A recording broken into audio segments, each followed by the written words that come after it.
I'm Joanna Coles. This is the Daily Beast podcast. What an eventful week. On Wednesday, we had Governor Newsom on explaining what was happening in California. And hundreds of you responded with extraordinarily thoughtful, smart comments about him. And many of you saying this is what the future of the Democratic Party's leadership looks like. I think it was more than just his local fan base. It felt like many of you thought this is what leadership looks like. Someone who talks to both sides, who's calm, who's reasonable, and who's saying, come on, Donald Trump, arrest me. And you will notice, of course, that Donald Trump has not yet arrested him, despite his threats, because he understands that that would be a media opportunity I don't think he wants to give to his opposition. Who better to break all of this down with, plus the most recent developments from the Middle East of Israel bombing the nuclear and military facilities in Iran, than, of course, the man who lives inside Donald Trump's head with him, Michael Wolff. Michael, just to remind you, has authored 4 books on Donald Trump. He talks to many of the people around Trump. He's regularly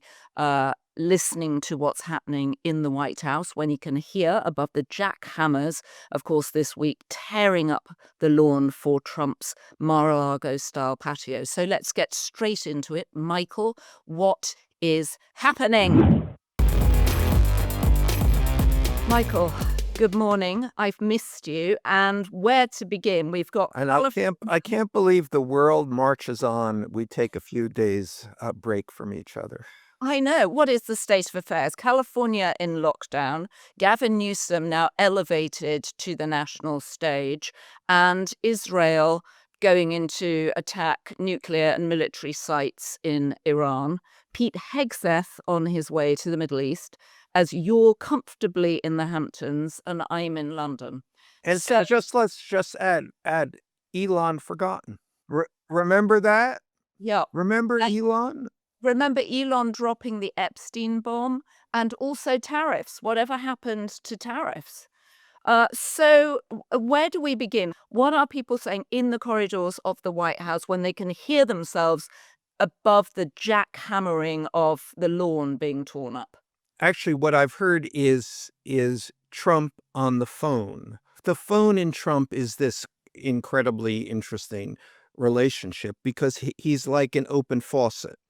He thinks it, he says it on the telephone. Who's he on the telephone to? I would say that he has a sort of a core group of a dozen who he's frequently calling, and then added to that probably at any given time another dozen who come up for any reason.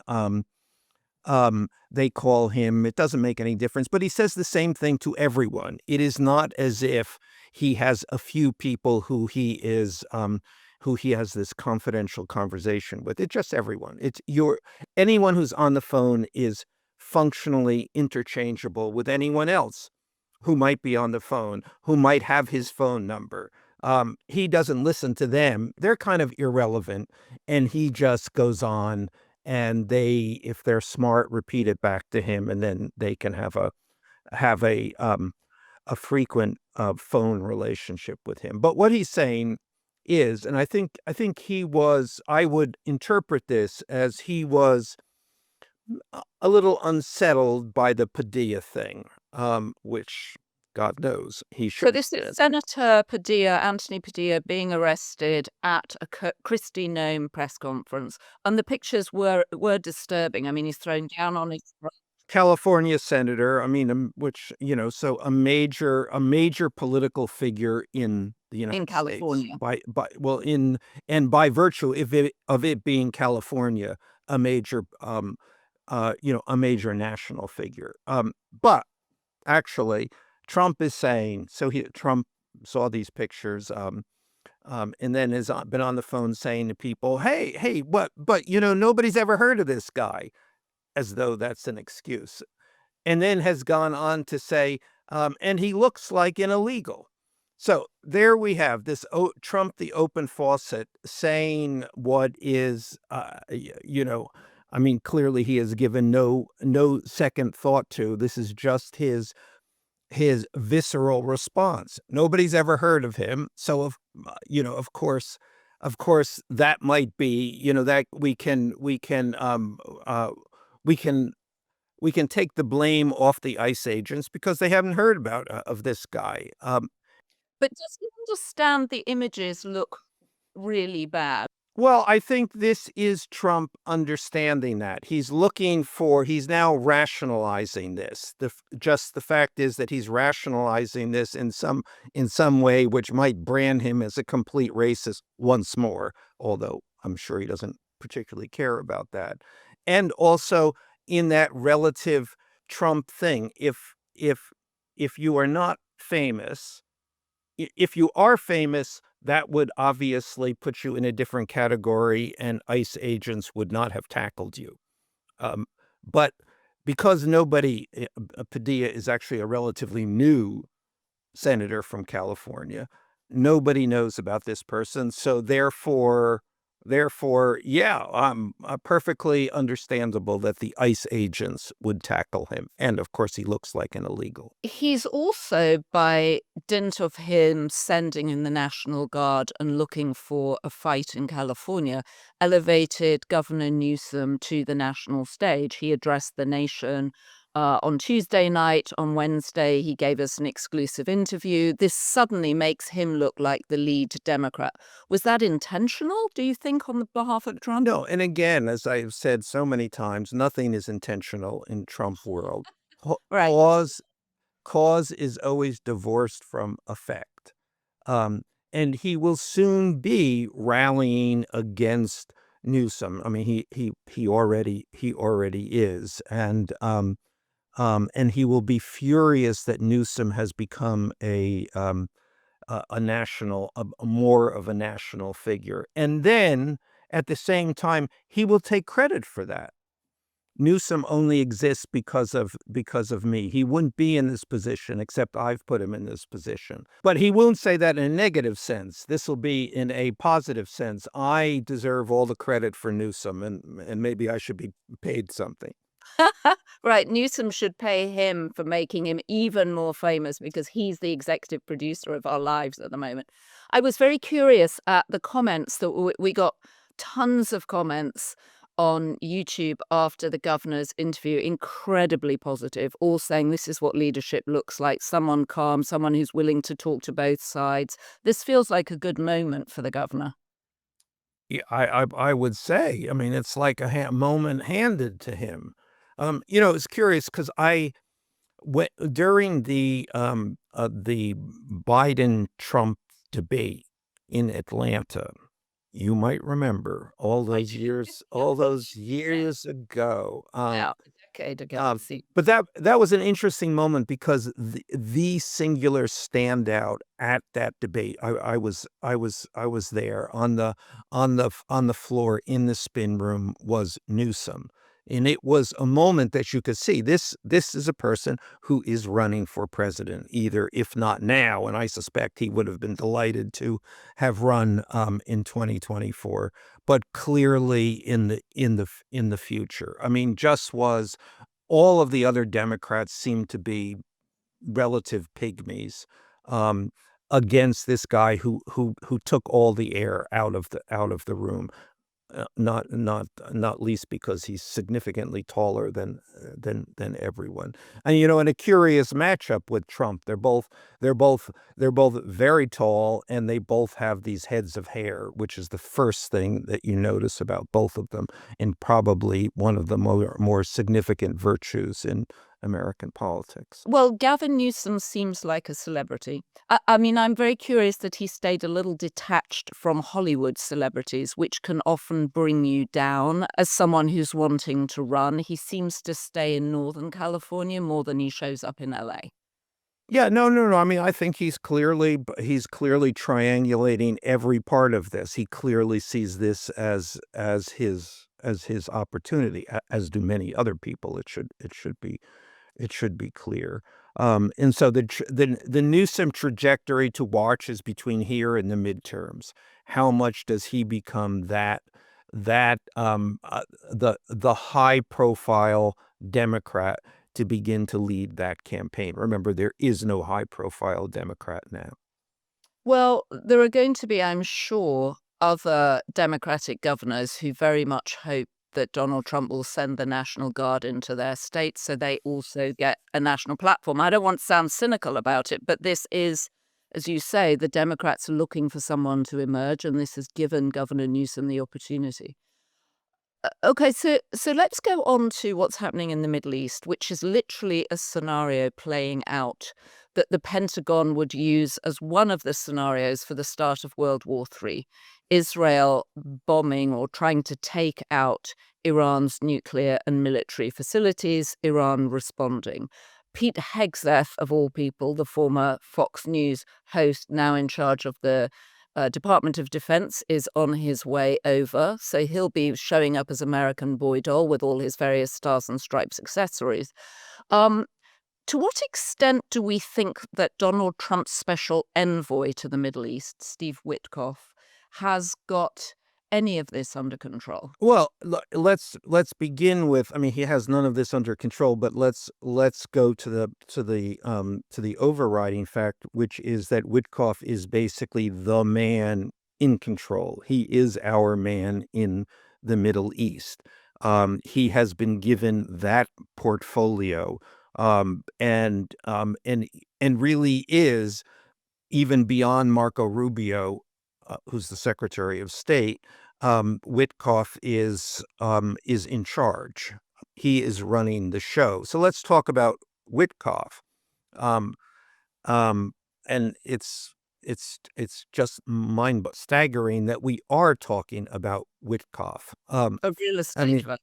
I mean, Witkoff is a not very high profile, not very interesting real estate guy from New York, who's, as all real estate guys in New York, has moved to Florida.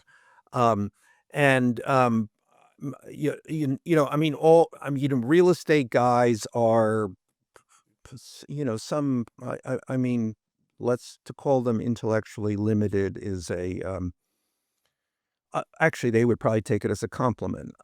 But Well, to be fair, he used to own the Woolworth building. Yes. I mean, he owns a large swathe of downtown Manhattan, or a large swathe. He owns several buildings in downtown But Manhattan. his real credential is that he's a golf buddy. That's how he knows Trump principally. That's the source of their relationship, is that they are golf buddies, constant golf buddies. Now, Witkoff is, I'm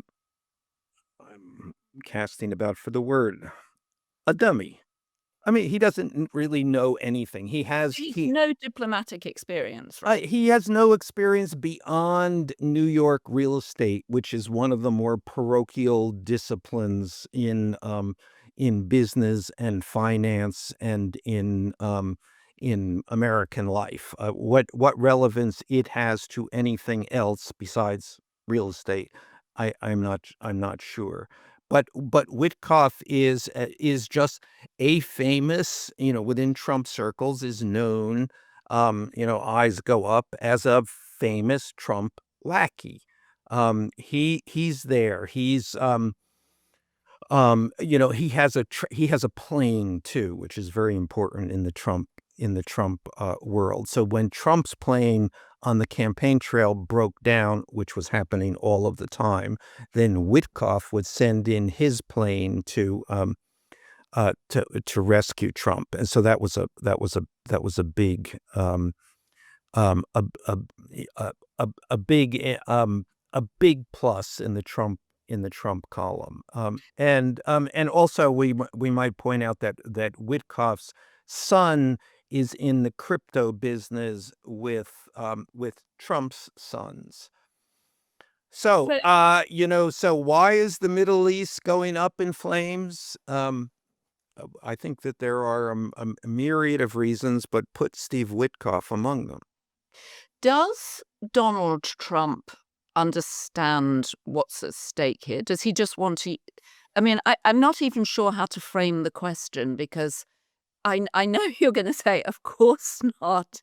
But what is Trump's play here? I mean, to be fair to Steve Witkoff, when he first showed up, there was some sense that he had some negotiating skill, because post October the 7th, he was able to negotiate or help negotiate the first ceasefire and the release of, I think, 30 hostages. But since then, we've had a series of ceasefires which have just gone up in smoke. Yeah, I'm not even sure just because Steve Witkoff was Trump's man on the scene at that place. And that was really, by the way, as you recall, Steve Witkoff interposed himself, because Joe Biden was still president, among the Democrats. So I think Steve Witkoff had nothing to do with that.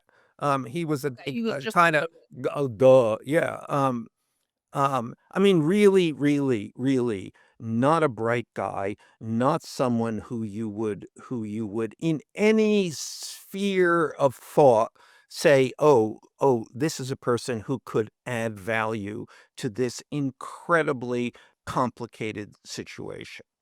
So his so. only real virtue is that he has the president's ear. He can call up Trump, but Trump brings very little to this situation. So we have two people who really don't add any value to solving the problem or to, I mean, let's not, solving the problem is too large for anyone, but for lessening the risks in this situation.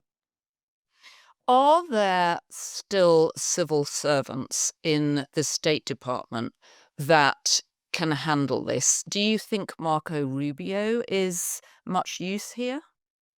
Well, I think that Marco Rubio is not a dummy. He does have experience in this. He is, among this cast of characters, you would say, oh, you would hope that Marco Rubio has a hand. I don't think Trump particularly listens to Marco Rubio.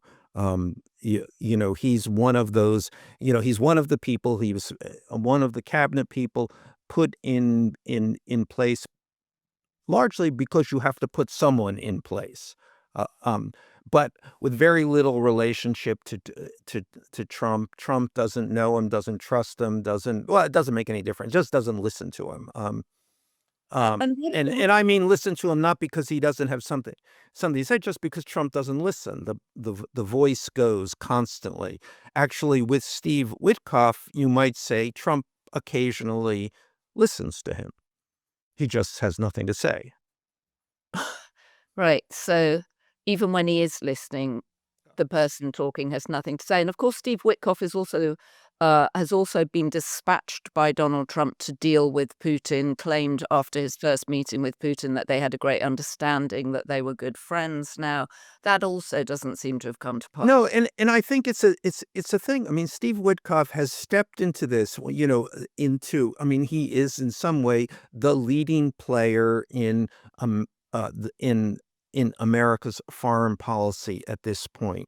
And nobody, really, I think certainly in any substantial way, has focused on the fact that he is among the least qualified people ever to take a position in the execution of America's foreign policy. What is he doing in this role? That is as preposterous as, dare I say, Donald Trump being the president of the United States.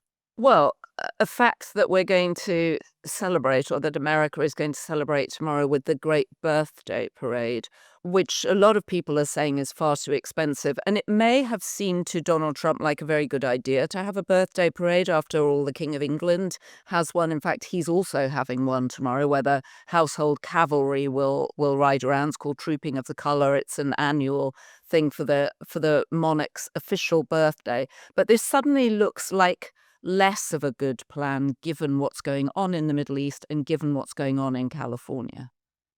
Well, I'm not sure it looks like less of a good plan to Trump. Um, although he has been going around the White House, there's a big fear that nobody's going to turn out for this parade. Oh, You know, interesting. Is that the you're angle? going to have the military down the street and nobody there watching it. So they're now trying to make sure people get out. They're trying to bus in, um, bus in the Trump base, and he's setting expectations for this, which is like, there's going to be 1 million people. I mean, it's Trump The numbers. inauguration crowd all over again. Exactly. So two things will happen. He'll be furious that the crowds are sparse, and then he'll announce that the crowds are unprecedented in size.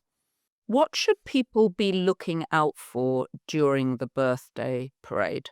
If people are sitting at home watching this, what should they be?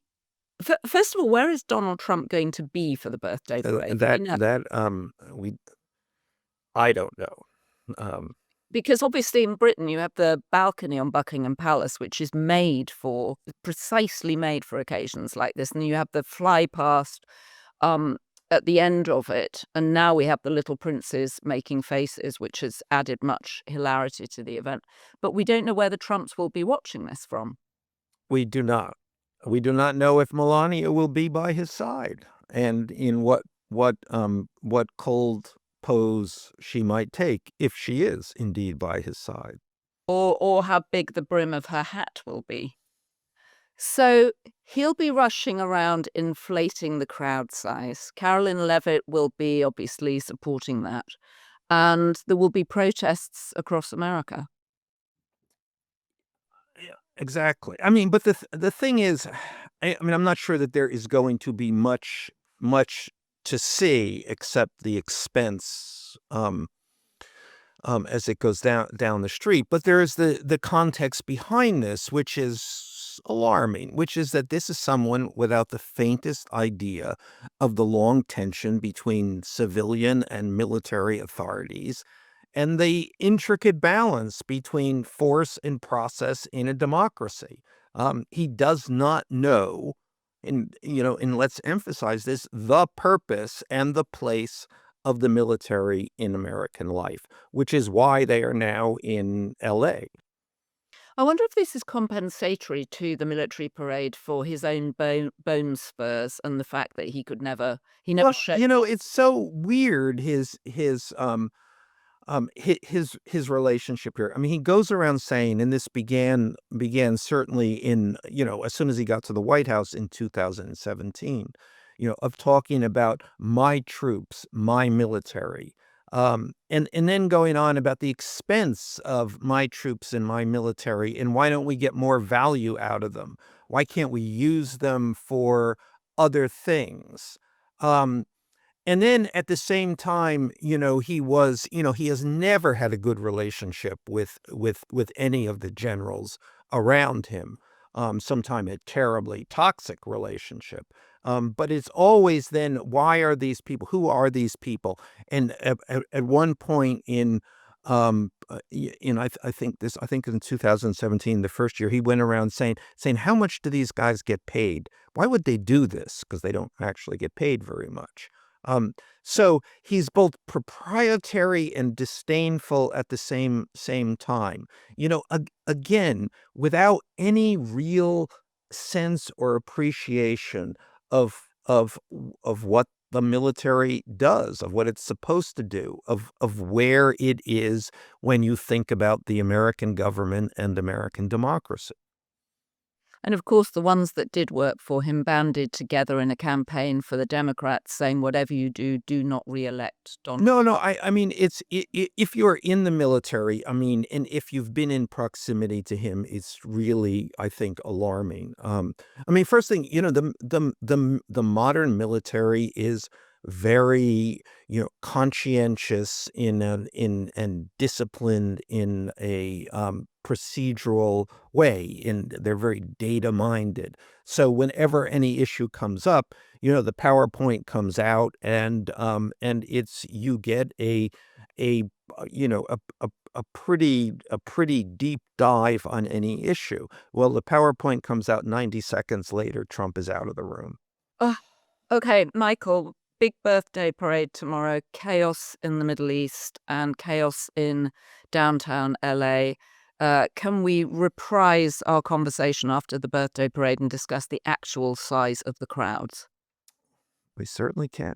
Okay, and for those who want to to catch you minute by minute, I want to refer them to Michael Wolff NYC on Instagram, where they can see you in your natural habitat, the glorious gardens of the Hamptons, where your wife Victoria pops up from time to time, or your children do, with a charming domestic scene, which I'm sure grounds you in this. Well, a little peaceful environment helps at the moment.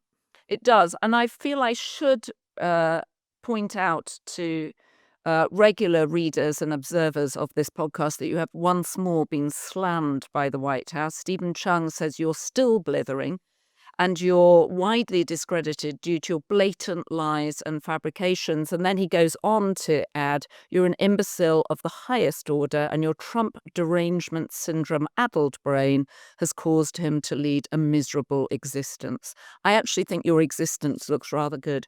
Anyway, let's check back in. I will be looking for crowd size, and I will be looking to see any of the Trumps, where they will be and what they will be dressed in. And let's hope we're still here to discuss it on Sunday or Monday. I'm confident. Well, Michael is going back to his garden, but we will both, of course, be fixated on the crowd size of the birthday parade tomorrow. And I wonder what Steve Witkoff is thinking. Does he wake up every morning thinking, I can't believe that I'm now having to resolve this crisis in the Middle East? Or does he wake up thinking, well, I wonder where I'll take my plane today. I love being a billionaire. I love being a golf buddy of Donald Trump. And how lucky am I to be in this position? It's impossible to know. But we'll be back with Michael Wolff, and he will shed more light on this extraordinary moment in history. If you have been, thank you for listening. Feel free to subscribe to the Daily Beast itself for minute-by-minute updates on what's going on. And while you're watching the parade, or while you're out there protesting, don't forget to share this podcast. It was produced by Devin Rogerino and Anna von Earthen.